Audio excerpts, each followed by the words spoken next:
Olá, meus amigos, muito bem-vindos a mais um update diário da guerra na Ucrânia. E hoje também tivemos desenvolvimentos interessantes, nem tanto em campo, mas no campo político. Vamos começar aqui, como sempre, dando uma olhada no nosso mapa do Deep State, que mostra as movimentações e a progressão diária das duas forças em combate.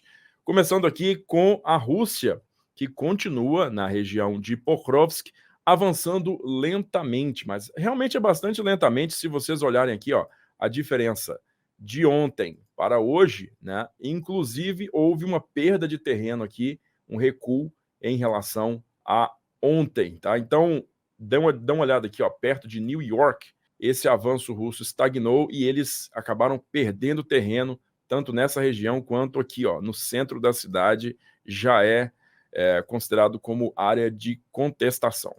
Mas aqui, na região de Pokrovsk, como vocês estão vendo, o eixo principal do avanço, eles continuam avançando bem gradualmente. O que deu de diferença do dia 18 para o dia 19?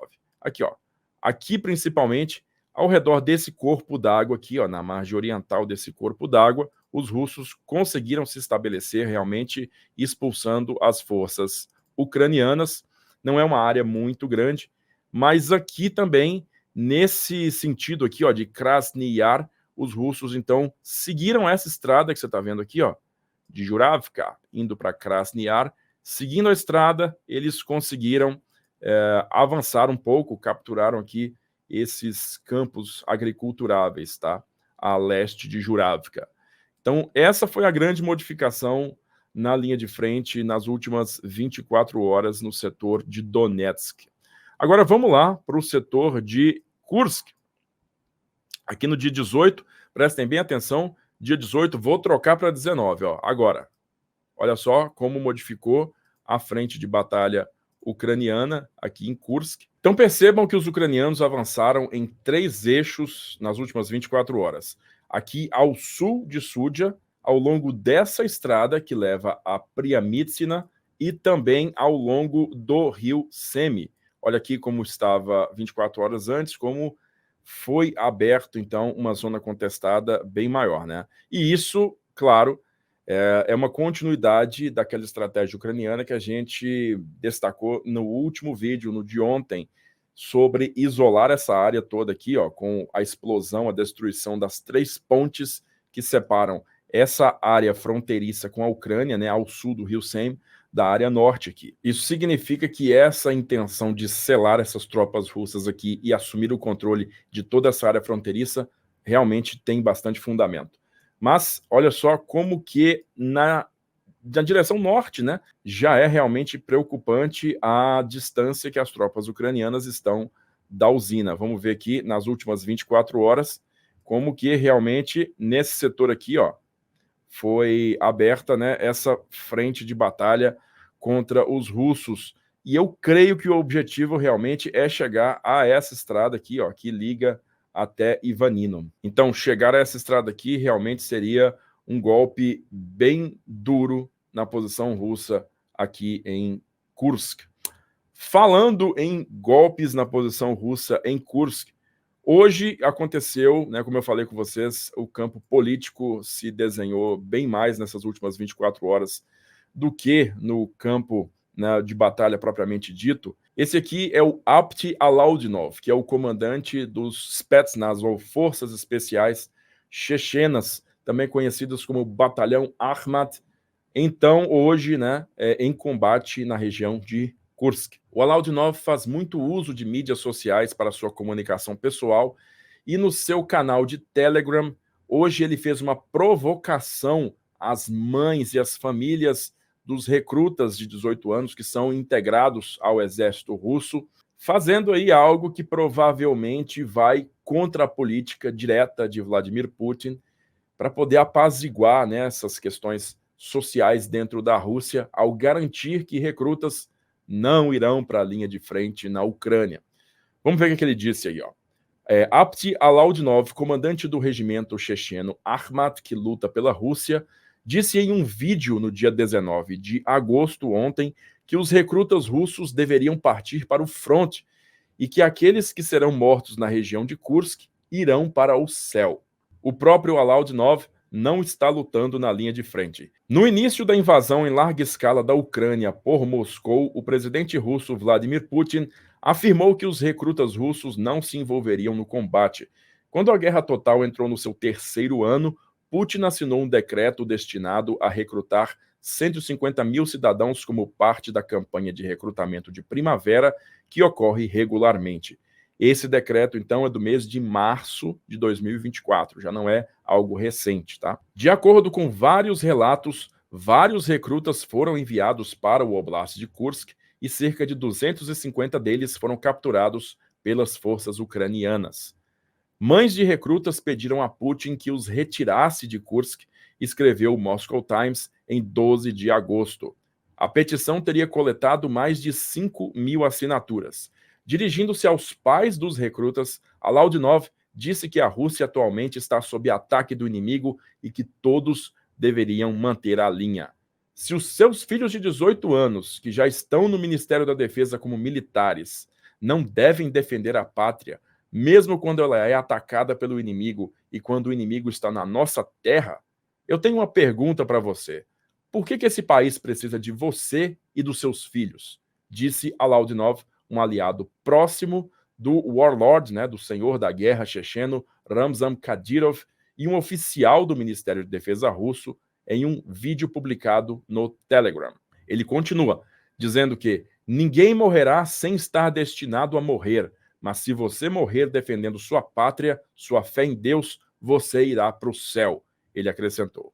Alaudinov disse que entende os pais que estão insatisfeitos com o pagamento dos recrutas, dizendo-lhes então para assinar contratos individuais com o Ministério da Defesa. Pelo menos 159 recrutas russos foram mortos desde o início da invasão de Kursk pela Ucrânia, de acordo com um informante russo da BBC.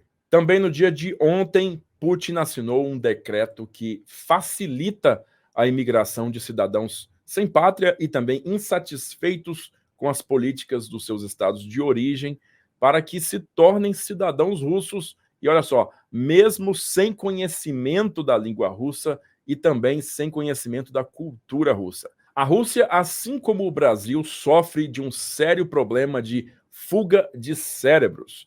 Essa foto que vocês estão vendo aqui é um exemplo claro disso que aconteceu em 2022, com muitos jovens russos em idade de alistamento militar, que tinham uma chance bem grande de serem chamados para a linha de frente na Ucrânia, simplesmente fugindo do país através daquelas repúblicas ao sul da Rússia, como, por exemplo, o Cazaquistão, a Geórgia e outras. Mas o que a gente pode destacar aqui é que, enquanto esse número possa parecer realmente bem grande, as figuras são até piores, porque a amostragem que acabou fugindo da Rússia naquele ponto é de cidadãos de alto poder aquisitivo e também alta capacidade intelectual.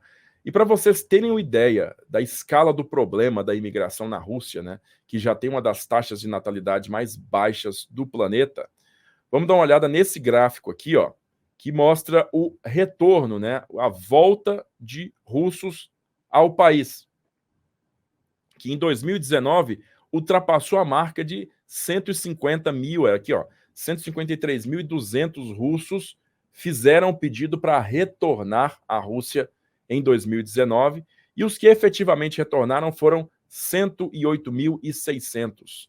Aí houve a pandemia, claro, muito menos gente tentou se mover e conseguiu se mover ao redor do mundo, mas veja como 2021 esse número voltou a crescer, 2023, inclusive, mais ou menos repetiu aí o número, 2022, repetiu o número de pessoas querendo entrar na Rússia, mas depois que a guerra realmente começa e se estende, esse número cai muito, drasticamente, para 63.600 aplicações, preenchimentos de ficha, pessoas querendo entrar na Rússia, cai em apenas um ano de 112.700 para 63.600, efetivamente aí um corte de 45% no número de pessoas querendo entrar, E que efetivamente acabaram entrando, caiu de 64 para 45 mil. Esse é um número bastante preocupante para a Rússia, porque durante um processo de guerra tão longo quanto o que ela passa agora, o número de baixas entre a população jovem, mas também economicamente ativa, né, e em plena idade reprodutiva também, prejudica bastante a continuidade dos números populacionais nas décadas seguintes. Mas esse decreto assinado pelo Putin abre um problema também junto às organizações políticas e paramilitares ultranacionalistas, né, chamadas de ultranacionalistas da Rússia, que pregam justamente aquela Rússia branca e etnicamente uniforme, né? Então, esse pessoal não vai admitir, reprova completamente o fato de imigrantes de outras etnias, né, particularmente ali os asiáticos, sul-asiáticos, centro-asiáticos, com destaque para os indianos e os coreanos, né, norte-coreanos, entrem na Rússia sem nem saber a língua e muito menos a cultura do país. Então, a gente não sabe ainda a extensão dessas repercussões, somente algumas manifestações em redes sociais, mas é um desconforto, claro, gerado com essa parcela da sociedade russa que geralmente compõe uma base de apoio muito importante para o governo Putin. Muito bem, essas foram as novidades das últimas 24 horas. Eu espero que você tenha se informado bastante. Se quiser continuar se informando, além de dar um joinha nesse vídeo, compartilha ele também com os seus amigos e se inscreve aí na Sala de Guerra para você não perder as notificações e também as postagens na comunidade que a gente está fazendo, tá bom? Eu vejo vocês amanhã, tenham uma excelente noite e, aquele abraço.